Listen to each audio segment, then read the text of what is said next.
when you have a tragedy like this and in a horrible situation like this flood, it can bring out the best in a lot of people, and you can see those generous hearts really stepping forward. For a little bit more on the relief efforts and that generosity, here's my colleague, Dia Wall. I'm at City West Church here in Kerrville, and I'm actually in the front parking lot.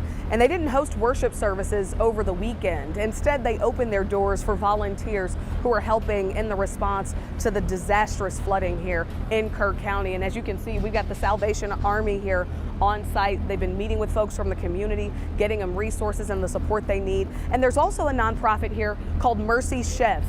They have this huge refrigerated truck filled with food that they're helping to prepare on site, and they're doing it inside of this mobile kitchen. They're cooking thousands of meals per day to feed, again, those first responders who are on the ground.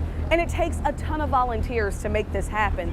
Quite a few of them are from Texas. In fact, we met a couple from Lucas right there in Collin County who saw the news of the tragedy and just had to respond. So they've been prepping food and helping in the relief efforts here. It's a calling,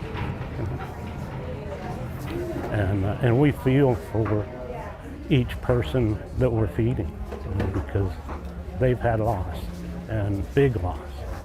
When you're in the trenches and you've lost everything, and somebody hands you that box of food, it's a hot meal. It just gives, I feel like it just gives up some energy, and they know it was made from love. Mercy Chefs and their volunteers are preparing 3,000 meals a day, and they're all going out to first responders. They've even got a trolley that's going into some of those hardest hit areas to the crews that are doing really the saddest parts of recovery. They tell us it's just a small way to help out in a serious time of need. In Kerrville, I'm Dia Wall.